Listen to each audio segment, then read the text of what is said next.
तर हे बघा गाईज, जिवंत खुबे आलेले आहेत. खुबे पण म्हणू शकता आणि ह्याला रक्ती शिपल्या पण म्हणू शकता. तर हे नुकतेच समुद्रातून आणलेले पकडून म्हणजे ते जाळ्यामध्येच हे करतात. तर ते आमचे बाय आहे ना मच्छीवाली, तर तिने लगेच फोन करून बोलवलं ह्यांना की खुब्या आलेले आहेत, लवकर न्यायला, जिवंत आहेत. तर हे बघा कसे जिवंत आहेत, हे बघा तोंड खोलीत बघा.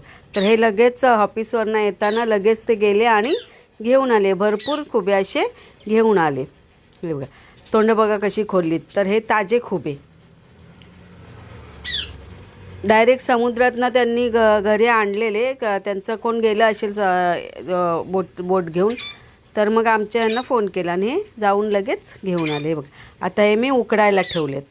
ह्याला थोडं टाईम जातो उकडायला, तर भरपूर होते म्हणून 2 टोपांना मी उकडायला ठेवलेले आहेत. तर हे आपलं कांदा लसूण असं त्याला फोडणी द्यायची आणि उकडून काढलेले त्याचे हे गोळे उकडून काढलेले आहेत. हे बघा याच्यात आपले आगरी मसाला टाकलेला आहे. मी का अख्खा गरम मसाला नाही याच्यात वापरला, मी हा पावडर गरम मसाला टाकते. हे बघा अर्धा चमचा हा आपला गरम मसाला. हे बघा 2 बटाटे घेतलेत.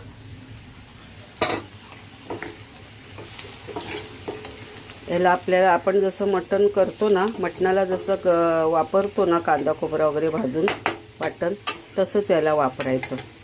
हे बघा आणि हे आपले खुबे पण म्हणतात, रक्ती शिपल्या पण म्हणतात. तर हे याच्यात आपण टाकू. हे बघा हे वाटण आहे. कांदा भाजून घेतलं आणि सुकं खोबरं आणि कोथिंबीर. हे बघा कोथिंबीर टाकते.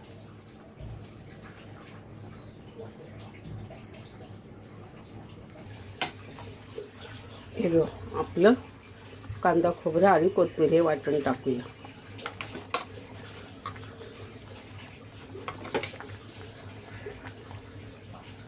हे मीठ टाकलं आणि आता आपली रेसिपी तयार आहे. हा आहे सकाळचा डब्बा.